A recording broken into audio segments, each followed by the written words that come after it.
ಎಲ್ರಿಗೂ ನಮಸ್ಕಾರ ಸ್ನೇಹಿತರೆ. ಕನ್ನಡ ಸುದ್ದಿಜಾಲ ಅಫಿಷಿಯಲ್ ಯೂಟ್ಯೂಬ್ ಚಾನಲ್ಗೆ ನಿಮಗೆಲ್ಲ ಆತ್ಮೀಯದಂತ ಸ್ವಾಗತ. ಮೊದಲನೇ ಬಾರಿಗೆ ಯಾರೆಲ್ಲ ನೋಡ್ತಾ ಇರೋ ಕೂಡಲೇ ಸಬ್ಸ್ಕ್ರೈಬ್ ಮಾಡಿ. ಹಾಗೆಯೇ ನಾವು ಮಾಡ್ತಕ್ಕಂಥ ಕಂಟೆಂಟ್ಸ್ ನಿಮಗೆಲ್ಲ ಇಷ್ಟ ಆಯಿತು ಅಂದರೆ ಮರಿದೇ ಎಲ್ಲರಿಗೂ ಶೇರ್ ಮಾಡಿ. ಸೊ ಇವತ್ತಿನ ವಿಚಾರಕ್ಕೆ ಬರೋಣ. ಈಗ ಲಾಸ್ಟ್ ಫ್ಯೂ ಡೇಸ್ ಇಂದ ಕರ್ನಾಟಕ ರಾಜ್ಯದ ಕನ್ನಡ ಮಾಧ್ಯಮಗಳಲ್ಲೂ ಹಾಗೂ ಬೇರೆ ಬೇರೆ ಮಾಧ್ಯಮಗಳಲ್ಲಿ ತುಂಬಾ ಸುದ್ದಿ ಮಾಡ್ತಿರತಕ್ಕಂಥ ಅಥವಾ ಸಾಕಷ್ಟು ನ್ಯೂಸ್ ಅಲ್ಲಿ ಬರ್ತಕ್ಕಂಥ ಸುದ್ದಿಗಳಲ್ಲಿ ಈ ಏನು ಟ್ಯಾಕ್ಸ್ ಅನ್ನು ಹಾಕಿದ್ದಾರೆ ಈಗ ಯಾರ್ಯಾರಿಗೆ ಈ ಸಣ್ಣ ಪುಟ್ಟ ಹೋಟೆಲ್ ನಡೆಸ್ತಕ್ಕಂಥ ಒಂದು ಜನರಿಗೆ ಅಥವಾ ಕೆಲವೊಂದು ಕಾಂಡಿಮೆಂಟ್ಸ್ ಇಟ್ಕೊಂಡು ವ್ಯಾಪಾರ ಮಾಡ್ತಕ್ಕಂಥ ಜನರಿಗೆ, ಕೆಲವೊಂದು ಸಣ್ಣ ಪುಟ್ಟ ಬೀದಿ ಬದಿ ವ್ಯಾಪಾರಿಗಳು ಕೂಡ ಸಾಕಷ್ಟು ಲಕ್ಷಗಳ ಪ್ರಮಾಣದಲ್ಲಿ ಅವರಿಗೆಲ್ಲ ಟ್ಯಾಕ್ಸ್ ಅನ್ನ ಕಟ್ಟಲೇಬೇಕು ಅಂತಕ್ಕಂಥ ಒಂದು ನೋಟಿಸ್ ಬಂದಿದೆ. ಅದನ್ನ ನೋಟಿಸ್ ನೋಡಿದ ತಕ್ಷಣ ತುಂಬಾ ಜನ ಮೀಡಿಯಾ ಮುಂದೆ ಬಂದು ತಮ್ಮ ಅಳಲನ್ನ ತೋಡ್ಕೊಂಡಿದ್ದಾರೆ. ತುಂಬಾ ಜನ ರಾಜಕಾರಣಿಗಳನ್ನ ಭೇಟಿ ಮಾಡ್ಲಿಕ್ಕೆ ಸಿದ್ಧರಾಗಿದ್ದಾರೆ. ಸೊ ಎಲ್ಲದಕ್ಕಿಂತ ಮುಖ್ಯವಾಗಿ ನೋಟಿಸ್ ನೋಡಿದ ತಕ್ಷಣ ಒಂದಷ್ಟು ಭಯ ಆಗಿರುವಂತದ್ದು. ಸೊ ಇಲ್ಲಿ ಯಾವುದೇ ಕಾರಣಕ್ಕೂ ಭಯ ಪಡೋದು ಬೇಡ. ಒಂದು ಡೇಟ್ ಅಂತ ಕೊಟ್ಟಿರ್ತಾರೆ, ಆ ಡೇಟ್ ಒಳಗಡೆ ಫಸ್ಟ್ ಏನ್ ಮಾಡಬೇಕು, ರೆಸ್ಪಾಂಡ್ ಮಾಡಬೇಕು, ಅದನ್ನ ಆನ್ಸರ್ ಮಾಡಬೇಕು. ಯಾಕಂದ್ರೆ ಅವ್ರಿಗೆ ಏನು ಗಡುವನ್ನ ಕೊಟ್ಟಿರ್ತಾರೆ ಅಷ್ಟೊಳಗಡೆ ಉತ್ತರವನ್ನ ಕೊಡಬೇಕು. ಇಲ್ಲಿ ಸಾಕಷ್ಟು ಜನ ಲೀಗಲ್ ಅಡ್ವೈಸರ್ಸ್ ಅವರ ಆತಂಕ ಮತ್ತೆ ಭಯವನ್ನ ಕಡಿಮೆ ಮಾಡ್ಲಿಕ್ಕೆ ಒಂದಷ್ಟು ಕಾನೂನಿನ ಸಲಹೆಯನ್ನ ಅಂದ್ರೆ ಸೂಕ್ತ ಸಲಹೆಯನ್ನ ಅವ್ರಿಗೆ ನೀಡಿದ್ದಾರೆ. ಎಲ್ಲವನ್ನ ಹೇಳ್ತೇನೆ ನೋಡಿ. ಪ್ರಜಾವಾಣಿ ದಿನಪತ್ರಿಕೆಯಲ್ಲಿ ಕ್ಲಿಯರ್ ಕಟ್ ಆಗಿ ಎಲ್ಲವನ್ನ ಹೇಳಿದ್ದಾರೆ. ಈಗ ಏನ್ ಮಾಡ್ಲಿಕ್ಕೆ ಸಾಧ್ಯ ಆಗುತ್ತೆ ಇವರಿಗೆಲ್ಲ ಅಂತ ಅಂದ್ಬಿಟ್ಟು. ಸೊ ಅದಕ್ಕಿಂತ ಮುಖ್ಯವಾಗಿ ನಮ್ಮಲ್ಲಿ ಒಂದಷ್ಟು ಲೀಗಲ್ ಇದೆ, ಅಂದ್ರೆ ಕಾನೂನುಗಳಿದೆ. ಅದ್ರ ಬಗ್ಗೆ ಅರಿವನ್ನ ಮೂಡಿಸ್ಕೊಳ್ಳೋದು ಫಸ್ಟ್ ನಮ್ಮ ಆದ್ಯ ಕರ್ತವ್ಯ. ಅವನ್ನೆಲ್ಲ ಒಂದಷ್ಟು ಓದ್ಕೊಂಡು ತಿಳ್ಕೊಳ್ಬೇಕಾಗತ್ತೆ. ಸೊ ತುಂಬಾ ಜನ ಏನಾಗ್ಬಿಡಿದೆ, ಗೂಗಲ್ ಪೇನಲ್ಲಿ ಟ್ರಾನ್ಸಾಕ್ಷನ್ ಮಾಡುವಂತವ್ರು, ಪೇಟಿಎಂ ಸ್ಕ್ಯಾನರ್ ಇಟ್ಕೊಂಡು ಅಲ್ಲಿ ಟ್ರಾನ್ಸಾಕ್ಷನ್ ಮಾಡುವಂಥದ್ದು. ಬಟ್ ಎಷ್ಟೇ ಮಾಡಿದ್ರು ಕೂಡ ಅದು ನಮಗೆ ಪ್ರಾಬ್ಲಮ್ ಆಗಲ್ಲ ಅಂತ ಅನ್ಕೊಂಡಿರ್ತಾರೆ. ಕೆಲವೊಂದು ಸಂದರ್ಭಗಳಲ್ಲಿ ಒಂದು ವರ್ಷಕ್ಕೆ ಇಷ್ಟು ಟ್ಯಾಕ್ಸ್ ಅಂತ ಇರುತ್ತೆ. ಕೆಲವೊಂದು ಆದಾಯದ ಮೂಲಗಳನ್ನ ದಾಟಿ ಅದನ್ನ ಬೇಸಾಗಿ ಇಟ್ಕೊಂಡು ಸೊ ಅಷ್ಟು ಲಕ್ಷವನ್ನ ಕ್ರಾಸ್ ಮಾಡ್ತು ಅಂದ್ರೆ as per rules income tax department ಇಂದ ಒಂದು ನೋಟಿಸ್ ಬಂದೇ ಬರುತ್ತೆ. ಅಂದ್ರೆ ಟ್ರಾನ್ಸಾಕ್ಷನ್ ಲಿಮಿಟ್ ಕ್ರಾಸ್ ಆಯಿತು ಅಂದ್ರೆ ಅದಕ್ಕೆ ಎಷ್ಟು ಪ್ರಮಾಣದಲ್ಲಿ ತೆರಿಗೆಯನ್ನು ಕಟ್ಟಬೇಕು ಅದು ಕಟ್ಟಬೇಕಾಗುತ್ತೆ. ಸೊ ಎಲ್ಲವನ್ನ ಹೇಳ್ತೀನಿ. Let's begins. ಇಲ್ಲಿ ನೋಟಿಸ್ ಬಂದಿದ್ರೆ ನೀವು ಆನ್ಸರ್ ಮಾಡಿ ಅಂತ ಹೇಳಿದ್ರೆ, ಈ ಬೇಕರಿ ಆಗಿರ್ಬೋದು, ನಾನು ಆರಂಭದಲ್ಲಿ ಹೇಳಿದಾಗೆ ಹೋಟೆಲ್ ಮಾಲೀಕರಿಗೆ ಲೀಗಲ್ ಅಡ್ವೈಸರ್ಸ್ ಒಂದು ಸಜೆಷನ್ ಮಾಡಿರುವಂತದ್ದು. ಇಲ್ಲಿ ನೋಡಿ, ಇಲ್ಲಿ ರಾಜಿ ತೆರಿಗೆ ಆಯ್ಕೆ ಮಾಡಿ ಅಂತ ಹೇಳಿದ್ರೆ, ಏನ್ ರಾಜಿ ತೆರಿಗೆ ಆಯ್ಕೆ ಮಾಡಿ ಅಂತ ಎಲ್ಲ ಹೇಳ್ತೀನಿ ನಿಮ್ಗೆ. ಈಗ GSTಗೆ ನೋಂದಣಿ ಮಾಡಿಸಿದ್ರು ಕೂಡ ತೆರಿಗೆ ಕಟ್ಟಿ ಎಂದು ನೋಟಿಸ್ ಬಂದಿರುವ ಬೇಕರಿ, ಹೋಟೆಲ್, ಟೀ ಅಂಗಡಿ ಮಾಲೀಕರು ಶೀಘ್ರವೇ ನೋಟಿಸ್ಗೆ ಉತ್ತರ ನೀಡಬೇಕು. ಇದರಿಂದ ದಂಡ ಮತ್ತು ಬಡ್ಡಿ ವಿಧಿಸಿಕೊಳ್ಳುವುದರಿಂದ ತಪ್ಪಿಸಿಕೊಳ್ಳಬಹುದು ಅಂತ ಹೇಳ್ತಾ ಇದ್ದಾರೆ. ಅಂದ್ರೆ ಈ ಗ್ಲೋಬಲ್ ಸರ್ವಿಸ್ ಟ್ಯಾಕ್ಸ್ ಅಂತ ಏನಿದೆ ಅದಕ್ಕೆ ರಿಜಿಸ್ಟ್ರೇಷನ್ ಮಾಡ್ಕೊಳ್ಳದೇ ಇದ್ರು ಕೂಡ ಅವ್ರಿಗೆ ಏನಾದ್ರು ತೆರಿಗೆಯನ್ನ ಕಟ್ಟಿ ಅಂತಕ್ಕಂಥ ನೋಟಿಸ್ ಬಂದಿದ್ರೆ ಅವ್ರಿಗೆ ಒಂದಷ್ಟು ಟೈಮ್ ಅನ್ನ ಕೊಟ್ಟಿರ್ತಾರೆ. ಅಷ್ಟೊಳಗಡೆ ಬಂದವರು ಆನ್ಸರ್ ಮಾಡಬೇಕಾಗತ್ತೆ. ಅದು ಮಾಡ್ತು ಅಂತಂದಾಗ ಏನಾಗುತ್ತೆ, ಅಟ್ಲೀಸ್ಟ್ ಅವ್ರಿಗೆ ಬರ್ತಕ್ಕಂಥ ಒಂದು ಪೆನಾಲ್ಟಿ ಆಗಿರ್ಬೋದು, ಅದಕ್ಕೆ ಪೇ ಮಾಡ್ಬೇಕಾಗಿರ್ತಕ್ಕಂಥ ಇಂಟ್ರೆಸ್ಟ್ ಆಗಿರ್ಬೋದು, ಅದರಿಂದ ಒಂಚೂರು ತಪ್ಪಿಸ್ಕೊಳ್ಬಹುದು. ಸೊ ಈ ರೀತಿ ಅವಕಾಶಗಳಿದೆ ಅಂತ. ರಾಜ್ಯದ ಎಲ್ಲೆಡೆ ಸಣ್ಣ ಬೇಕರಿ ಆಗಿರ್ಬೋದು, ಹೋಟ್ಲ್ ಆಗಿರ್ಬೋದು, ಕೆಲವೊಂದು ಟೀ ಅಂಗಡಿ ಆಗಿರ್ಬೋದು, ಸಲೂನ್ಗಳಾಗಿರ್ಬೋದು, ಈ ಕೆಲವೊಂದು ವ್ಯಾಪಾರಿಗಳು UPI ಮುಖಾಂತರವಾಗಿ ಹಣವನ್ನ ಪಡಿತಾ ಇರ್ತಾರೆ. ಈಗ ತುಂಬಾ ಜನ ಕ್ಯಾಶ್ ಕೊಡ್ಲಿಕ್ಕೆ ಬರಲ್ಲ ಈಗ ಅಲ್ವಾ. ಹಾಗಾಗಿ ಕೆಲವರೆಲ್ಲ ಗೂಗಲ್ ಪೇ, ಫೋನ್ ಪೇ ಮತ್ತೆ ಪೇ ಸ್ಕ್ಯಾನರ್ಸ್ ಮುಖಾಂತರವಾಗಿನೇ ಅವರು ಹಣವನ್ನ ವರ್ಗಾವಣೆ ಮಾಡೋದು ಇಟ್ಸ್ ಎ ಸರ್ವೇ ಸಾಮಾನ್ಯ ಆಗ್ಬಿಟ್ಟಿದೆ. ಈಗ ತುಂಬಾ ಜನರಲ್ಲಿ ಈಗ ಒಂದು 100% ಜನ ಮಾರ್ನಿಂಗ್ ಟು ಈವ್ನಿಂಗ್ ಕೆಲವೊಂದು ಬೇಕರಿಗಳಲ್ಲಾಗ್ಲಿ, ಅಂಗಡಿಗಳಲ್ಲಾಗ್ಲಿ ಅವ್ರು ಎಲ್ಲೇ ಏನಾದ್ರು ಪರ್ಚೇಸ್ ಮಾಡ್ತು ಅಂದ್ರೆ ಥಿಂಗ್ಸ್ ಅನ್ನ, ಅವ್ರಿಗೆ ಅವಶ್ಯಕತೆ ಇರತಕ್ಕಂಥ ವಸ್ತುಗಳನ್ನ ಎಲ್ರೂ ಹಣವನ್ನೇ ಕೊಡಿದ್ರೆ ಅಂತ ಹೇಳಲಿಕ್ಕೆ ಆಗಲ್ಲ. ಅದರಲ್ಲಿ ಒಂದು 50% 50ರಿಂದ 60% ಜನ so Google pay, phone pay ಮತ್ತೆ ಈ ಸ್ಕ್ಯಾನರ್ ಮುಖಾಂತರವಾಗಿ ಅಂದ್ರೆ UPI ಟ್ರಾನ್ಸಾಕ್ಷನ್ ಅದ್ರ ಮುಖಾಂತರವಾಗಿ ವಹಿವಾಟನ್ನ ಮಾಡ್ತಾ ಇರ್ತಾರೆ, ಹಣವನ್ನ ಕಳಿಸೋದ್ರ ಮುಖಾಂತರವಾಗಿ.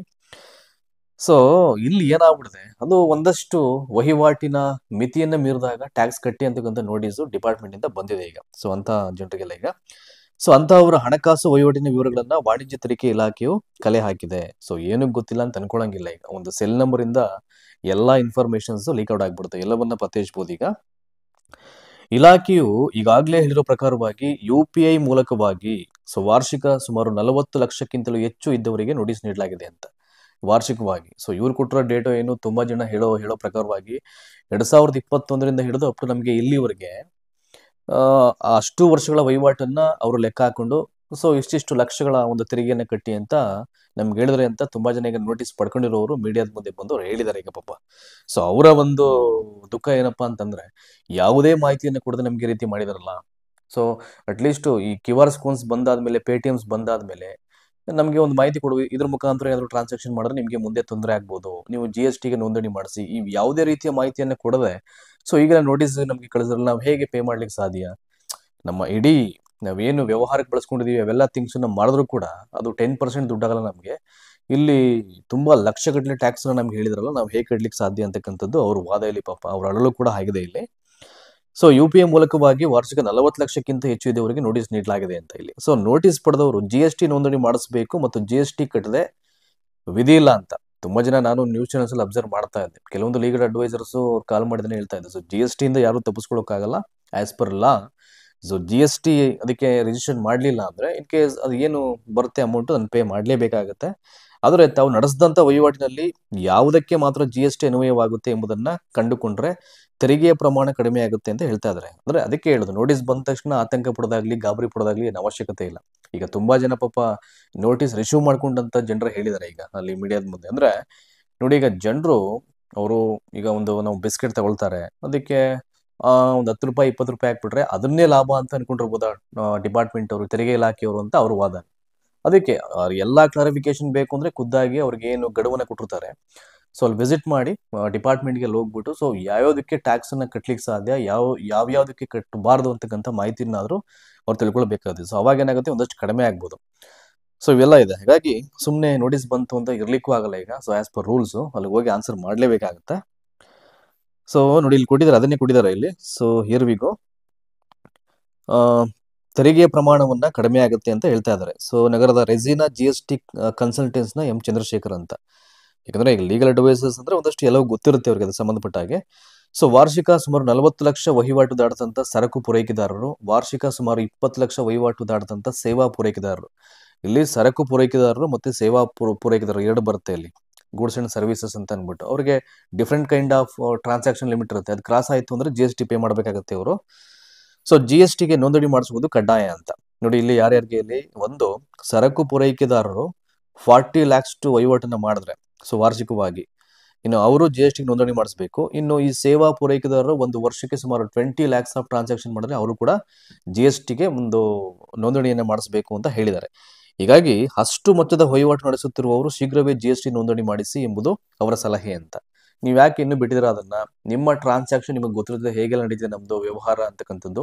ಸೊ ಅದು ನಿಮಗೆ ಅವೇರ್ನೆಸ್ ಇದ್ರೆ ನೀವು ಈ ಕೂಡಲೇ ರಿಜಿಸ್ಟ್ರೇಷನ್ ಮಾಡ್ತೀವಿ ಅಂತಕ್ಕಂಥದ್ದು ಅವ್ರ ವಾದ ಇಲ್ಲಿ. ಸೊ GST ನೋಟಿಸ್ಗೆ ಉತ್ತರ ನೀಡಲು ಕಾಲಾವಕಾಶ ಇರುತ್ತೆ. ಸೊ ಆ ಗಡುವಿನ ಒಳಗೆ ತೆರಿಗೆ ಕಟ್ಟಲೇಬೇಕು ಎಂದೇನಿಲ್ಲ. ಸೊ ಬದಲಿಗೆ ನೋಟಿಸ್ನಲ್ಲಿ ಉಲ್ಲೇಖಿಸಿರತಕ್ಕಂಥ ವಹಿವಾಟಿಗೆ ಸಂಬಂಧಪಟ್ಟ ಉತ್ತರವನ್ನ ಆನ್ಲೈನ್ ಅಥವಾ GST ಕಚೇರಿಗೆ ಹಾಜರಾಗಿ ಲಿಖಿತ ರೂಪದಲ್ಲಿ ಸಲ್ಲಿಸಬಹುದು ಎಂದು ಅವಕಾಶ ಇದೆ.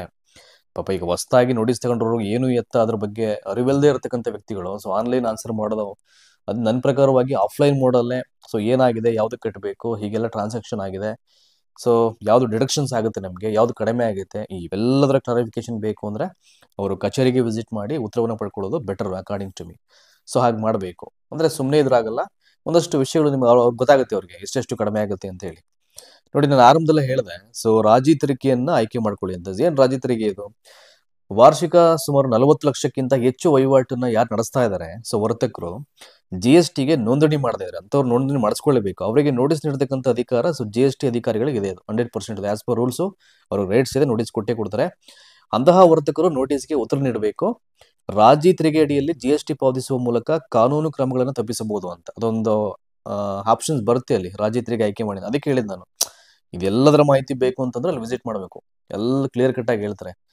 ಯಾಕಂದ್ರೆ ಯಾರಿಗೆ ಯಾವ ವಿಷಯಗಳ ಬಗ್ಗೆ ಒಂದು ಹಿಡಿತಾ ಇರುತ್ತೋ ಸೊ ಆ ಒಂದು ಅಧಿಕಾರಿಗಳು ಅದೇ ಕಚೇರಿಗೆ ಹೋಯ್ತು ಅಂದ್ರೆ ಅವರಿಗೆ ಪೂರ್ಣ ಪ್ರಮಾಣದ ಮಾಹಿತಿ ಅವರಿಗೆ ಲಭ್ಯ ಆಗುತ್ತೆ. ಸೊ ಆ ಹಿನ್ನೆಲೆಯಲ್ಲಿ ದಯಮಾಡಿ ಅಲ್ಲಿಗೆ ನೀವು ಹೋಗ್ಬಿಟ್ಟು ಕೇಳ್ಕೊಳ್ಬೇಕು, ರಾಜಿ ತೆರಿಗೆ ಆಯ್ಕೆಯನ್ನು ನಾವು ಹೇಗೆ ಮಾಡಬೇಕು, ಅದರಿಂದ ಏನ್ ಬೆನಿಫಿಟ್ ಅಂತ. ಸೊ ಇಲ್ಲಿ ಎಲ್ಲರ ಪ್ರಕಾರವಾಗಿ ಲೀಗಲ್ ಅಡ್ವೈಸರ್ಸ್ ಒಂದಷ್ಟು ಕಾನೂನು ಕ್ರಮವನ್ನು ತಪ್ಪಿಸಬಹುದು ಅಂತ ಹೇಳಿದ್ದಾರೆ. So U Rao and associations Madhukumar D ಅಂತಕ್ಕಂಥವ್ರು. ಇನ್ನು ವಾರ್ಷಿಕ ಸುಮಾರು 1.5 ಕೋಟಿಗಿಂತ ಕಡಿಮೆ ಓಟು ನಡೆಸತಕ್ಕಂಥ ವರ್ತಕರು ರಾಜಿ ತೆರಿಗೆ ಯೋಜನೆಯ ಲಾಭ ಪಡೆಯಬಹುದು ಅಂತ. ವಾರ್ಷಿಕ 1.5 ಕೋಟಿಗಿಂತ ಕಡಿಮೆ ವಹಿವಾಟನ್ನ ಯಾರು ಮಾಡಿದ್ರೆ ಅವ್ರಿಗೂ ಅವಕಾಶ ಇದೆ ಈ ರಾಜಿ ತೆರಿಗೆಯ ಯೋಜನೆಯನ್ನ, ಅದರ ಒಂದು ಪ್ರಾಫಿಟ್ ಅನ್ನ ಪಡ್ಕೊಳ್ಳಿಕ್ಕೆ.